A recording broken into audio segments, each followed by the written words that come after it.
नमस्कार, मैं नीलेश ठाकुर एक बार फिर अभ्युदय ई एकेडमी में आप सभी का स्वागत करता हूं। आज आईटीआई की जिस ट्रेड के बारे में मैं आपसे बात करूंगा उसका नाम है फिटर। यह एक मैकेनिकल ट्रेड है, टूवर्ड्स द मैकेनिकल ट्रेड है, जिसमें छात्र स्टूडेंट मशीनों के बारे में पढ़ते हैं, उनके कलपुर्जों के बारे में पढ़ते हैं, उनकी डिज़ाइनिंग के बारे में पढ़ते हैं, उनकी फिटिंग के बारे में पढ़ते हैं। यह एक बहुत जॉब ओरिएंटेड कोर्स है आईटीआई का, और इलेक्ट्रीशियन के बाद सबसे ज़्यादा किया जाने वाला कोर्स भी है। तो चलिए शुरू करते हैं आज का यह वीडियो, आईटीआई फिटर ट्रेड के बारे में पूरी जानकारी। तो दोस्तों, सबसे पहले मैं शुरुआत करता हूं कि आईटीआई की फिटर ट्रेड होती क्या है। तो आईटीआई में फिटर वह ट्रेड होती है जिसमें छात्र मशीनों के बारे में पढ़ते हैं, उनके संचालन के बारे में पढ़ते हैं, उनके कलपुर्जों के डिज़ाइन के बारे में पढ़ते हैं, उनके मेंटेनेंस के बारे में पढ़ते हैं। ये इलेक्ट्रीशियन से जब आप मैकेनिकल की तरफ जाएंगे तो जो बीच का पार्ट होता है, ये फिटर ट्रेड वहाँ पर आती है।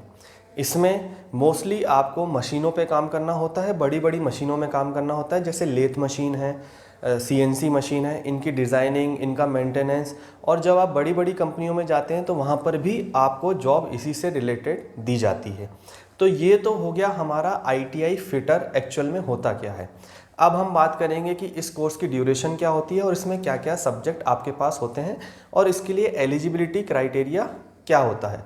और आपको अगर इस आईटीआई की इस ट्रेड में एडमिशन लेना है तो आप उसके लिए कहाँ से अप्लाई कर सकते हैं और कैसे कैसे आप इसके लिए एडमिशन के लिए काम कर सकते हैं। तो मैं आपको बता दूं कि आईटीआई की जो फिटर ट्रेड है, जैसा कि आप सभी जानते हैं कि अब एनुअल पेपर होते हैं, एनुअल एग्ज़ाम होते हैं। तो आईटीआई का जो फिटर ट्रेड होता है वो भी 2 वर्ष का होता है। इस 2 वर्ष में आपके एनुअल एग्ज़ाम होंगे, जिसमें साल में आपके पास एक बार ही पेपर होगा और 2 साल में आपके 2 बार पेपर होंगे। अब हम बात करेंगे एलिजिबिलिटी क्राइटेरिया की। तो जैसा कि आप सभी जानते हैं कि जैसा इलेक्ट्रीशियन में होता है वैसा ही फिटर के लिए भी एलिजिबिलिटी क्राइटेरिया 10th पास ही होता है। और इसमें भी ये मस्ट है कि 10th में आपका विज्ञान और गणित का सब्जेक्ट होना बहुत ज़्यादा अनिवार्य है। अगर आपके पास विज्ञान और गणित नहीं है तो आप इस ट्रेड में एडमिशन नहीं ले सकते, क्योंकि यह एक टेक्निकल ट्रेड है। और जैसा मैं अपने पहले की वीडियो में भी आपसे बात कर चुका हूं कि अगर आपका टेक्निकल ट्रेड में अगर आपको एडमिशन लेना है तो 10th में आपके पास गणित और विज्ञान का सब्जेक्ट होना अति आवश्यक है। अगर आपके पास ये नहीं है तो आप नॉन टेक्निकल ट्रेड में ही एडमिशन ले सकते हैं। तो ये तो बात हो गई इसके ड्यूरेशन की। अब हम बात करेंगे कि अगर आपको एडमिशन लेना है तो उसके लिए आपको क्या करना पड़ेगा। तो हर स्टेट में एडमिशन की प्रोसीजर अलग अलग होती है, लेकिन एनसीवीटी के द्वारा इसमें जो टाइमिंग दी जाती है एडमिशन की प्रोसेस, वो जून से लेकर सितंबर के मध्य में ही होती है। प्रोसेस अलग अलग कैसे हो सकती है, जैसे हम अगर मध्य प्रदेश की बात करें तो यहाँ पर आपको ऑनलाइन अप्लाई करना पड़ता है, चाहे प्राइवेट हो और चाहे गवर्नमेंट आईटीआई की बात करो, आपको ऑनलाइन अप्लाई करके चॉइस फिलिंग करनी होती है। कुछ अदर स्टेट में जहाँ पर ऑनलाइन एप्लीकेशन नहीं डाले जाते, वहाँ पर डायरेक्ट एडमिशन भी होते हैं, परसेंटेज बेस पे भी होते हैं। आप जाके डायरेक्ट गवर्नमेंट आईटीआई या प्राइवेट आईटीआई में जाके एडमिशन भी ले सकते हैं। तो प्रोसेस बहुत सिंपल है, इसमें कोई टफ टास्क नहीं है कि अगर आपको एडमिशन लेना है तो उसके लिए आपको बहुत ज़्यादा मेहनत करनी पड़ेगी। लेकिन ये ज़रूर है कि आपके 10th में जो परसेंटेज हैं वो कम से कम 60% के ऊपर होने चाहिए, तभी आपको अपना मनपसंद कॉलेज मिल पाएगा। अगर आपके 60% से ऊपर नहीं है, 60% से ऊपर नहीं है, तो ये ज़रूर हो सकता है कि आपको अपना पसंदीदा कॉलेज वहाँ पर नहीं मिले। इसके लिए बहुत ज़रूरी है कि आप 10th में मेहनत करें अगर आप आईटीआई करना चाहते हैं तो। अब हम बात करेंगे कि आईटीआई में कौन कौन से सब्जेक्ट होते हैं, इस कोर्स में क्या क्या होता है। तो हम बात करते हैं, अब मैं आपको बता देता हूँ कि इसमें आपके पास 5 सब्जेक्ट होते हैं। वो कुछ इस प्रकार होते हैं। पहला ट्रेड प्रैक्टिकल, दूसरा ट्रेड थ्योरी, तीसरा वर्कशॉप कैलकुलेशन, चौथा एम्प्लॉयबिलिटी स्किल और पांचवा इंजीनियरिंग ड्राइंग या ईडी।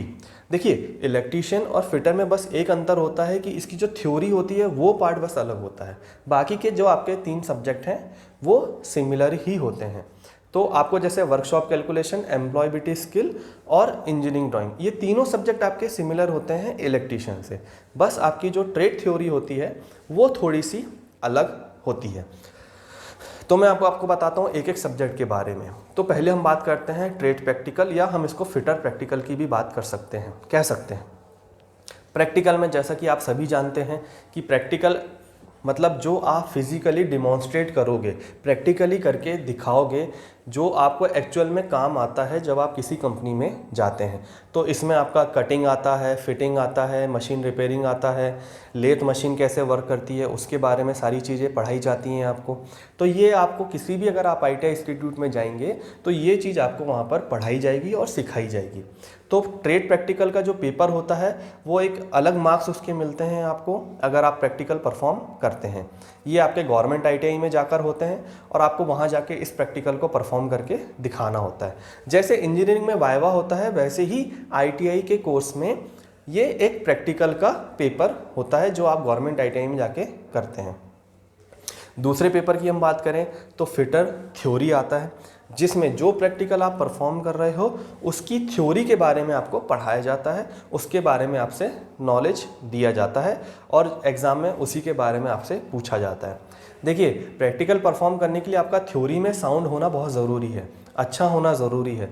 अगर आप थ्योरी में अच्छे नहीं हैं तो शायद आप प्रैक्टिकल में कहीं ना कहीं मिस कर सकते हैं, कुछ बेसिक चीज़ें हैं उनको आप मिस कर सकते हैं। इसलिए थ्योरी भी उतनी ही इम्पॉर्टेंट है जितना कि प्रैक्टिकल। तीसरे सब्जेक्ट पे हम आते हैं, वर्कशॉप कैलकुलेशन। जैसा कि मैंने आपको इलेक्ट्रीशियन के वीडियो में भी बताया था, वर्कशॉप कैलकुलेशन एक्चुअल में मैथमेटिक्स है जो 10th लेवल का होता है, जिसमें आपको भिन्न निकालना, प्रतिशत निकालना और बहुत सारी जो 10th लेवल की जो मैथमेटिक्स होती है वो सारी पढ़ाई जाती है। देखिए, उसका रीज़न है, आप प्रैक्टिकल कर रहे हैं, आपको नापना आना चाहिए, आपको जो डिज़ाइन करना है, जो कटिंग करना है, उसके लिए आपको मैथमेटिक्स की बहुत ज़्यादा ज़रूरत पड़ती है। डायमेंशंस आपको बताए जाते हैं इसमें कि डायमेंशन को किस तरीके से कन्वर्ट करना है सेंटीमीटर से मीटर में। अगर आपको इसका नॉलेज नहीं होगा तो शायद हो सकता है कि आप डिज़ाइनिंग में कमज़ोर पड़ जाएं, उसकी कटिंग में कमज़ोर पड़ जाएं। इसलिए वर्कशॉप कैलकुलेशन भी उतना ही इम्पॉर्टेंट सब्जेक्ट है। चौथा सब्जेक्ट मैं आपको बता रहा हूँ एम्प्लॉयबिलिटी स्किल का। इसमें आप कंप्यूटर पढ़ते हैं, पर्सनालिटी डेवलपमेंट से रिलेटेड चीज़ें पढ़ते हैं, इंग्लिश का पार्ट इसमें होता है। तो ये आपको एक तरीके से ग्रूम करता है नौकरी पाने के लिए। ये एक तरीके से आपका जॉब के समय काम आने वाला सब्जेक्ट है, पर इसको भी आप डिटेल्स में पढ़िए क्योंकि ये आपके ग्रूम करने में बहुत ज़्यादा फ़ायदेमंद आपको होगा। तो एम्प्लॉयबिलिटी में आपको कंप्यूटर का नॉलेज, देखिए कंप्यूटर हर जगह ज़रूरी हो गया है, चाहे आप किसी भी कंपनी में जाएं और चाहे आप ITI की फील्ड में भी ना रहें तो आपको कंप्यूटर का नॉलेज होना बहुत ज़्यादा ज़रूरी है। इसलिए भी एम्प्लॉयबिलिटी पढ़ना बहुत ज़्यादा आवश्यक है। पांचवें और आखिरी सब्जेक्ट के बारे में मैं आपसे बात करता हूं तो वो है आपका इंजीनियरिंग ड्राइंग। जैसा कि मैंने अपने पुराने वीडियो में भी आपसे डिस्कस किया है कि सबसे टफ सब्जेक्ट की अगर हम बात करें तो वो होता है आपका इंजीनियरिंग ड्राइंग। ये कम लेवल का होता है, जितना स्टूडेंट पॉलीटेक्निक में पढ़ते हैं या इंजीनियरिंग के कोर्सेज में पढ़ते हैं उससे ये कम होता है, लेकिन ये फिर भी एक ITI स्टूडेंट जो 10वीं पास है उसके लिए ये टफ सब्जेक्ट हो सकता है। परंतु ऐसा नहीं कि आप इसे निकाल नहीं सकते। अगर आप अच्छी मेहनत करेंगे, कंसंट्रेशन में पढ़ेंगे, उसको आप मेहनत करेंगे तो शायद हो सकता है आप ED भी एक बार में ही निकाल लें। पर मेरा सजेशन ये रहेगा आपको कि अगर आप ITI फिटर कर रहे हैं तो आप ED पे थोड़ा फोकस करें, क्योंकि फिटर का जैसे मैंने आपसे बात किया कि डिज़ाइनिंग और मेंटेनेंस भी आता है, कटिंग भी आता है, तो शायद आपको ED इसमें बहुत ज़्यादा हेल्प कर सकता है। अब जो छात्र ITI फिटर कर चुके हैं उनके लिए बहुत ज़्यादा स्कोप भी रहते हैं। चाहे तो आप जॉब कर सकते हैं, चाहे तो आप गवर्नमेंट सेक्टर में जा सकते हैं, चाहे तो आप प्राइवेट सेक्टर में जा सकते हैं, या तो आप खुद का बिजनेस भी शुरू कर सकते हैं। और अगर आप हायर एजुकेशन करना चाहते हैं, आप ITI के बाद भी पढ़ना चाहते हैं, तो इसके लिए आपके पास बहुत अच्छे ऑप्शन हैं। आप चाहें तो पॉलीटेक्निक कर सकते हैं। पॉलीटेक्निक के सेकेंड ईयर में आपका एडमिशन होता है और जब पॉलीटेक्निक आपका हो जाता है तो उसके बाद आप इंजीनियरिंग ट्रेड में भी एडमिशन ले सकते हैं। तो ये अगर आप हायर एजुकेशन में जाना चाहते हैं तो उसके बाद आपके पास ये ऑप्शन है कि आप पहले पॉलीटेक्निक में एडमिशन लें और फिर उसके बाद आप इंजीनियरिंग में एडमिशन ले लें। और उसके बाद तो देखिए आपके पास बहुत ज़्यादा ऑप्शन है, या तो आप जॉब कर सकते हैं, या तो आप MTech भी कर सकते हैं और उसके बाद PhD भी होता है। ये आपका लास्ट स्टेज हो जाता है। इसके बाद मोस्टली बच्चे पढ़ते नहीं हैं। या तो आप चाहें तो आप सीधे डायरेक्टली जॉब के लिए भी अप्लाई कर सकते हैं।